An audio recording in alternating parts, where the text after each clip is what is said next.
नमस्कार, मैं हूं शशि। आइए झारखंड की टॉप 25 प्रमुख खबर जानते हैं। झारखंड को सूखाग्रस्त घोषित करे सरकार। झारखंड प्रदेश भाजपा किसान मोर्चा के पदाधिकारियों, जिला अध्यक्षों व जिला प्रभारियों की बैठक में राज्य में 50% से भी कम वर्षा होने की स्थिति पर चर्चा हुई। इससे किसानों को होने वाले नुकसान पर चिंता जताई गई। मोर्चा ने राज्य सरकार से सभी जिलों में सूखाग्रस्त घोषित करने के लिए ज्ञापन देने का निर्णय लिया है। मांग न मानने पर आंदोलन करने का भी निर्णय लिया गया। बता दें, बैठक में मोर्चा के राष्ट्रीय उपाध्यक्ष जगन्नाथ ठाकुर ने कहा है कि राज्य में सूखे के हालात हैं। राज्य सरकार सूबे को शीघ्र सूखाग्रस्त घोषित करे एवं किसानों को उनकी पैदावार के नुकसान का आकलन कर मुआवजा दे। बैठक को प्रदेश भाजपा किसान मोर्चा अध्यक्ष पवन साहू ने विगत सांगठनिक कार्य की जानकारी दी।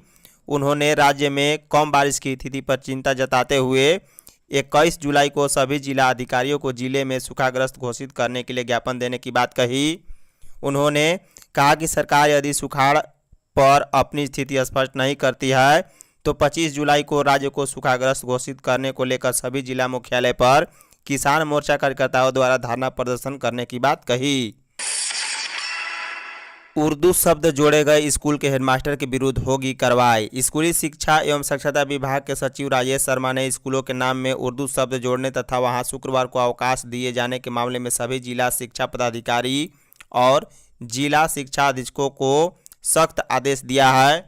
उन्होंने मंगलवार को सभी जिलों की वीडियो कॉन्फ्रेंसिंग में कहा है कि यह अत्यंत गंभीर मामला है। ऐसे सभी स्कूलों के प्रधानाध्यापकों या प्रभारी शिक्षकों के विरुद्ध अनुशासनिक कार्रवाई की जाए। शिक्षा सचिव ने जिला पदाधिकारियों के उन स्कूलों के विद्यालय प्रबंधन समिति को भंग करने के भी निर्देश दिए जहां ऐसा किया गया है।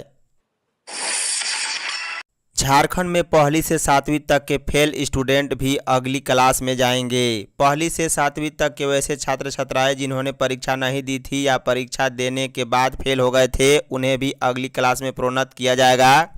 इसके लिए शिक्षा परियोजना परिषद ने सभी जिलों को निर्देश दे दिया है। पहली से 7वीं कक्षा तक की वार्षिक परीक्षा 6 से 15 जून तक हुई थी। परीक्षा का रिजल्ट सभी स्कूलों में जारी कर दिया गया है।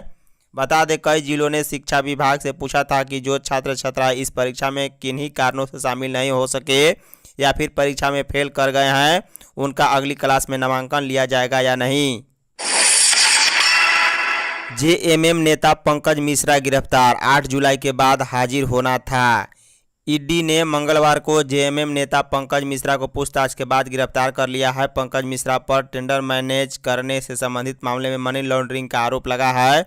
बता दें कि गत 8 जुलाई 2022 को छापेमारी के बाद रांची स्थित ईडी ऑफिस में हाजिर होने का निर्देश दिया था। इसी के तहत आज सुबह ईडी ऑफिस आए, जहां घंटों पूछताछ के बाद उन्हें गिरफ्तार किया गया। गिरफ्तारी के बाद उन्हें कोरोना जांच के लिए सदर अस्पताल ले जाया गया, फिर वहां से कोतवाली थाना लाया गया। मालूम हो कि टेंडर विवाद में दर्ज मामले को लेकर 8 जुलाई 2022 को ईडी ने पंकज मिश्रा सहित 18 लोगों के ठिकाने पर छापेमारी मारा था। झारखंड में तेजी से ठीक हो रहे हैं कोरोना मरीज। झारखंड में कोरोना का संक्रमण लगातार बढ़ रहा है। हालांकि राहत की बात यह भी है कि भले ही राज्य में इसका संक्रमण दर तीसरी लहर की तरह ही अधिक हो, लेकिन इस बार मरीज अधिक तेजी से ठीक भी हो रहे हैं। झारखंड में पिछले 18 दिनों में मिले नए केस तथा स्वस्थ हुए मरीजों की संख्या इसकी पुष्टि करती है। सबसे अच्छी बात यह है कि इस दौरान सिर्फ 5 वैसे मरीजों की जान गई है जो वृद्ध थे तथा अन्य गंभीर बीमारियों से जूझ रहे थे। बता दें, झारखंड में 1 जुलाई से अब तक 1950 नए केस मिले हैं, जबकि 1239 मरीज ठीक भी हुए। इस तरह लगभग 64% मरीज स्वस्थ हो चुके हैं। रिया तिर्की और सीएम हेमंत की मुलाकात। झारखंड में बनेगा आर्ट गैलरी। झारखंड सरकार प्रतिभावान चित्रकारों की पेंटिंग संजोने के लिए आर्ट गैलरी का निर्माण कराएगी। मुख्यमंत्री हेमंत सोरेन ने मंगलवार को फेमिना मिस इंडिया 2022 के ग्रैंड फिनाले में झारखंड का प्रतिनिधित्व करने वाली रिया तिर्की से मुलाकात के क्रम में यह घोषणा की। मुख्यमंत्री ने इस प्रतिष्ठित प्रतियोगिता में मुकाम हासिल करने के लिए उन्हें बधाई दी और मोमेंटो एवं अंगवस्त्र ओढ़ाकर सम्मानित भी किया। मुख्यमंत्री ने कहा है कि आप झारखंड की पहली आदिवासी बेटी हैं जिन्होंने अपनी प्रतिभा, लगन और मेहनत की बदौलत फेमिना मिस इंडिया 2022 के ग्रैंड फिनाले तक का सफर तय किया। पूरी प्रतियोगिता में आपका बेहतरीन प्रदर्शन रहा। मंगलवार को 70,000 कांवरियों ने किया जलार्पण। मंगलवार को बाबा मंदिर में जलार्पण करने आए कांवरियों की कम भीड़ देखी गई। शीघ्र दर्शन कूपन की व्यवस्था जारी रहने के कारण कांवरियों को जलार्पण में काफ़ी सुविधा मिली। बेहतर व्यवस्था के तहत शाम 7 बजे तक करीब 70,000 कांवरियों ने जलार्पण किए। वहीं 2129 भक्तों ने शीघ्र दर्शनम कूपन लेकर जलार्पण किया। तय समय सुबह के करीब 3:05 पर बाबा मंदिर का पट खोला गया। बता दें, चली आ रही परंपरा के अनुसार सबसे पहले मां काली की पूजा संपन्न कराने के बाद बाबा पुजारी विद्यानंद झा ने बाबा भोलेनाथ का 20 मिनटों तक कांचा जल पूजा को संपन्न कराया। उसके बाद पुजारी श्री झा ने सरदारी पूजा प्रारंभ की। षोड़शोपचार विधि से करीब 45 मिनटों तक पूजा करने के बाद सुबह 4 बजे आम भक्तों के लिए अर्घा के माध्यम से जलार्पण प्रारंभ कराया गया। रांची में कृषि मंत्री ने पेट क्लिनिक का किया उद्घाटन। राज्य के पशुपालकों को अब अपने पशुओं के स्वास्थ्य की देखभाल के लिए परेशान होने की जरूरत नहीं है। अब उनके इस फिक्र को दूर करेगा राज्य सरकार द्वारा संचालित पेट क्लिनिक। बता दें, राज्य सरकार के इस पेट क्लिनिक का रांची में शुभारंभ किया गया। इसका उद्घाटन कृषि मंत्री बादल ने किया। कृषि मंत्री द्वारा हटिया के हेसांग में बने पशुपालन निदेशालय भवन में इसका शुभारंभ किया गया। यह क्लिनिक 24 घंटे 7 दिन काम करेगा। इस दौरान उन्होंने पशुपालन की गतिविधियों से पशुपालकों, जनप्रतिनिधियों आदि को अवगत कराने के लिए एक कार्यशाला का भी उद्घाटन किया। उन्होंने कहा कि पशुपालकों को 24 घंटे 7 दिन चिकित्सा सुविधा उपलब्ध कराने के लिए तत्काल जिला पशुपालन कार्यालय रांची में पेट क्लिनिक की सेवा प्रारंभ की गई। पूजा सिंघल की जमानत पर 26 जुलाई को सुनवाई। मनरेगा घोटाला मामले में निलंबित IAS अधिकारी पूजा सिंघल की जमानत याचिका पर ईडी की विशेष अदालत में सुनवाई हुई। सुनवाई के दौरान पूजा सिंघल के वकील विश्वजीत मुखर्जी की ओर से कोर्ट से ईडी द्वारा दाखिल चार्जशीट की सर्टिफाइड कॉपी की मांग की गई। इसके बाद ईडी कोर्ट ने सुनवाई की अगली तारीख मुकर्रर कर दी है। बता दें, अब अगली सुनवाई 26 जुलाई को होगी। झारखंड में डेयरी उद्योग के मामले में रांची अव्वल। रांची के सांसद संजय सेठ के झारखंड में डेयरी उद्योग को लेकर लोकसभा में उठाए सवाल के जवाब में केंद्रीय मत्स्य पशुपालन एवं डेयरी विकास मंत्री श्री पुरुषोत्तम रूपलाल ने कहा है कि झारखंड में दूध उत्पादकों की संख्या में बढ़ोतरी हुई है। जून 2022 तक पूरे झारखंड में सबसे अधिक दूध उत्पादक रांची जिला में है। इस जिले में 7128 दूध उत्पादक इससे जुड़े व्यवसाय कर रहे हैं। झामुमो ने कहा, जीएसटी का मतलब जीने के लिए सांसों पर टैक्स। झारखंड मुक्ति मोर्चा ने जीएसटी के नए प्रावधानों को लेकर केंद्र सरकार की घेराबंदी की है। केंद्रीय समिति सदस्य सुप्रियो भट्टाचार्य ने सवाल उठाया है कि क्या इसलिए जीएसटी लागू किया गया था। पठन पाठन सामग्री, रोटी से लेकर हर चीज पर टैक्स लगाया गया है। मध्यम वर्ग पर टैक्स का भार डाला जा रहा है।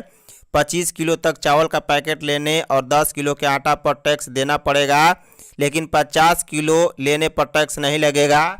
यानी बड़े लोगों के लिए टैक्स से छूट और छोटे लोगों के लिए टैक्स की मार का प्रावधान केंद्र सरकार ने लिया है।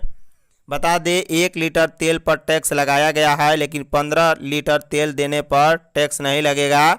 जीएसटी का नाम दिया गया वन नेशन वन टैक्स। इसके 5 स्लैब बनाए गए। यह कैसा वन नेशन वन टैक्स है? क्या इसलिए सरकार का गठन हुआ था? अरूप चटर्जी को झारखंड हाई कोर्ट से आंतरिक जमानत। बिहार के पूर्व डीजीपी गुप्तेश्वर पांडे के दामाद से रंगदारी मांगने के आरोप में गिरफ्तार टीवी चैनल न्यूज 11 भारत के मालिक अरूप चटर्जी को झारखंड हाई कोर्ट से अंतरिम जमानत मिल गई है। बता दें, झारखंड हाई कोर्ट ने 50,000 की बेल बॉन्ड पर उन्हें जमानत पर रिहा करने का निर्देश दिया। मंगलवार को जस्टिस SK द्विवेदी की अदालत में इस मामले में सुनवाई हुई। IAS पूजा मामले में अभिषेक झा व 3 बड़े अफसरों पर संकट। भ्रष्टाचार के आरोप में जेल में बंद IAS पूजा सिंघल से जुड़ी मनी लॉन्ड्रिंग मामले में प्रवर्तन निदेशालय की विशेष अदालत ने ईडी की ओर से दाखिल चार्जशीट पर संज्ञान लिया है। साथ ही अदालत ने मामले में चार्जशीट पर 4 आरोपियों को समन जारी किया गया। इसमें पूजा सिंघल के पति अभिषेक झा, खूंटी जिला परिषद के तत्कालीन सहायक अभियंता राजेंद्र जैन, कार्यपालक अभियंता जय किशोर चौधरी एवं सहायक अभियंता शशि प्रकाश शामिल हैं। 2 नाबालिग लड़कियों को रांची RPF ने बेचने से बचाया। रांची रेलवे स्टेशन पर आरपीएफ और नन्हे फिरस्ते की टीम ने 2 नाबालिग लड़कियों को बेचे जा रहे आरोपी को धर दबोचा है। लड़कियां स्टेशन के मुख्य द्वार पर खड़ी थी। संदेह होने पर दोनों लड़कियों से आरपीएफ ने पूछताछ की। पूछताछ में बताया कि एक लड़की बंदगांव और दूसरी रनिया सोड़े खोटी की रहने वाली है। उन्होंने बताया कि उसे घरेलू काम के लिए दिल्ली ले जाया जा रहा है। संबंधित व्यक्ति सबन डांग जो सिमडेगा का रहने वाला है, वह दिल्ली काम दिलाने के लिए ले जा रहा था। झारखंड के सभी गौशालाओं में पशु चिकित्सक होंगे नियुक्त। झारखंड में 600 पशु चिकित्सक हैं, लेकिन प्रदेश की गौशालाओं में इनकी सेवाओं का कोई लाभ नहीं मिल रहा। 500 से ज़्यादा गोवंश की गौशाला में कम से कम एक पशु चिकित्सक की नियुक्ति अनिवार्य की जाए। बता दें, यह मसला झारखंड प्रदेशी गौशाला संघ की बैठक में संघ के सदस्यों ने रखी। इस अवसर पर पशुपालन निदेशक शशि प्रकाश झा ने आश्वासन दिया है कि पशुपालन डॉक्टर राज्य की सभी गौशालाओं में नियुक्त किए जाएंगे। उन्होंने आश्वासन दिया, गौ सेवा आयोग बकाया गौ खुराकी की रकम जल्द से जल्द गौशाला को देगा। वहीं गौ सेवा आयोग के द्वारा 10 गौशालाओं को जल्द एम्बुलेंस प्रदान किया जाएगा। झारखंड में 267 उद्योगों पर हुई कार्रवाई। झारखंड में पर्यावरण को नुकसान पहुंचाने वाले 267 उद्योगों पर क्षतिपूर्ति की कार्रवाई की गई है। पर्यावरण संरक्षण बेहतर तरीके से हो, प्रदूषण का स्तर कम हो, इसके लिए भारत सरकार कई अलग अलग क्षेत्रों में लगातार काम कर रही है। उक्त आशय की जानकारी केंद्रीय पर्यावरण एवं वन मंत्री भूपेंद्र यादव ने सोमवार को लोकसभा में प्रश्नकाल के दौरान दी। सरकार बहरी हो चुकी है लोबिन हेम्ब्रम। जेएमएम के वरिष्ठ विधायक लोबिन हेम्ब्रम एक बार फिर अपनी ही सरकार पर गरजते नजर आए। बता दें, लोबिन ने कई मुद्दे पर बेबाक टिप्पणी की है। झारखंड में CNTSPT एक्ट पर उन्होंने कहा है कि इसका सही तरह से पालन नहीं किया जा रहा, खुलेआम जमीनों की लूट हो रही है। बातचीत के दौरान राष्ट्रपति पद के लिए द्रौपदी मुर्मू को समर्थन देने को उन्होंने सही ठहराया, लेकिन कांग्रेस के साथ बनती दूरी को लेकर कहा कि कांग्रेस के साथ आगे कैसे बढ़ना है या टकराहट कहां आ रही है, इस पर पार्टी के वरिष्ठ नेताओं को मिल बैठकर बात करनी चाहिए। कोडरमा नाव हादसा में सभी 8 शव निकाल लिए गए। नाव हादसे में डूबे सभी 8 लोगों के शव निकाल लिए गए हैं। एनडीआरएफ की टीम इसके लिए 36 घंटे तक लगी रही। हादसे के तीसरे दिन बाकी बचे 2 बच्चों के भी शव मिल गए हैं। बता दें, राष्ट्रपति चुनाव के बाद लौटी केंद्रीय राज्य मंत्री अन्नपूर्णा देवी ने मृतकों के परिजनों से मुलाकात की। उन्होंने कहा कि जल्द ही क्षेत्र में एनडीआरएफ की समानांतर टीम बनाई जाएगी। बता दें कि रविवार को कोडरमा के पंचखेरो डैम में नाव डूबने की दुर्घटना हुई थी। इस नाव पर कुल 10 लोग सवार थे।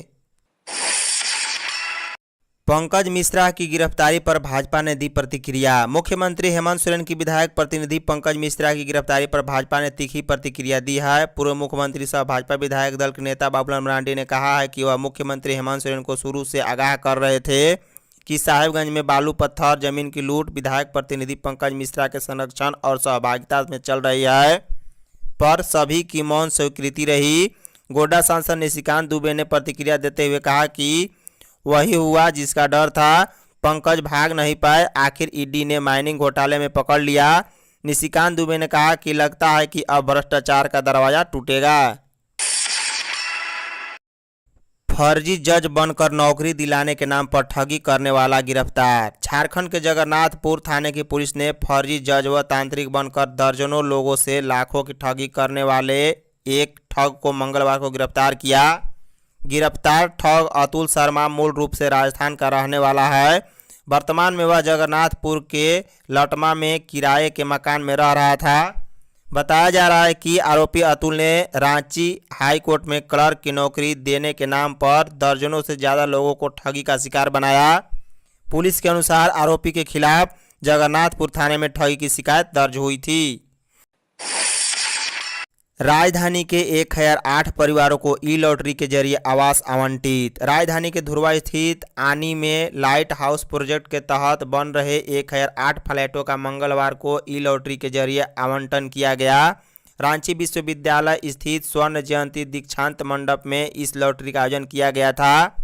सुबह 9 बजे से ही निबंधन के लिए लोग कतारबद्ध होना शुरू हो गए। वहीं दोपहर 12:30 बजे तक निबंधन के बाद लॉटरी की प्रक्रिया शुरू की गई। इस आवासों के लिए रांची के कुल 1521 लोगों ने आवेदन दिया था, जिसमें से 1302 योग्य आवेदन पाए गए। वहीं इनमें से 1119 उपस्थित हुए, जिनके बीच आवासों का आवंटन हुआ। सरकारी विद्यालय अवकाश मुद्दे पर आयोग ने मुख्य सचिव से 10 दिन में मांगी रिपोर्ट। राज्य के विभिन्न सरकारी स्कूलों में अवकाश के चल रहे मुद्दे पर राष्ट्रीय बाल अधिकार संरक्षण आयोग ने मुख्य सचिव सुखदेव सिंह को पत्र लिखकर 10 दिन में रिपोर्ट मांगी है।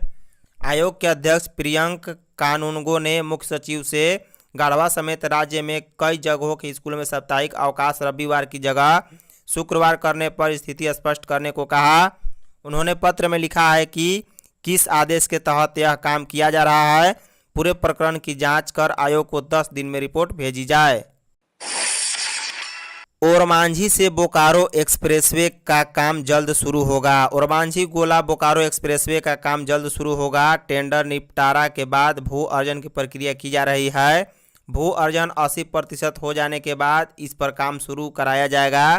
काम शुरू कराने के पहले संबंधित कंपनियों के साथ डेट ऑफ अपॉइंटमेंट पर एग्रीमेंट होगा, यानी उक्त तिथि से कंपनियां काम शुरू कर देगी। इसके पहले मिट्टी टेस्ट आदि का काम किया जाएगा। मनरेगा कर्मी विधानसभा का करेंगे घेराव। राज्य में मनरेगा के तहत कार्यरत कर्मियों की नाराजगी एक बार फिर से सामने आ रही है। इस बार की नाराजगी कुछ ऐसी है कि मनरेगा कर्मी 14 सालों से लंबित अपनी मांगों को लेकर विधानसभा का घेराव करने की तैयारी में हैं। झारखंड राज्य मनरेगा कर्मचारी संघ के मुताबिक 14 सालों से उनके हित से जुड़ी मांगों को पूरा करने से सरकार बचती रही है। ऐसे में एक बार फिर आंदोलन का रुख अपनाया जाएगा। इसकी तैयारी और रूपरेखा तैयार कर ली गई है। बता दें, अपनी मांगों के लिए झारखंड राज्य मनरेगा कर्मचारी संघ 1 अगस्त को विधानसभा का घेराव और 8 अगस्त को ग्रामीण विकास मंत्री के आवास का घेराव करने का फैसला लिया है। JBVNL का डीवीसी के पास 4000 करोड़ का बकाया। डीवीसी, एनटीपीसी, पीटीसी जैसी कंपनियों का बकाया चुकाने के लिए झारखंड बिजली वितरण निगम लिमिटेड 6000 करोड़ रुपए का लोन लेगा।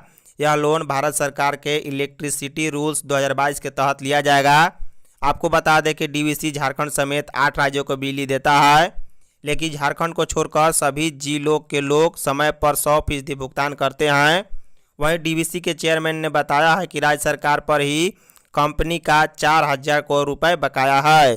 धन्यवाद। यदि आप चैनल पर नए हो तो चैनल को सब्सक्राइब कर बॉल का बेल आइकन दबाइए। साथ ही साथ वीडियो को एक लाइक कर अपने दोस्तों के साथ शेयर करना ना भूलें। साथ ही साथ आप हमें झारखंडी न्यूज़ फेसबुक पेज को लाइक करना ना भूलें।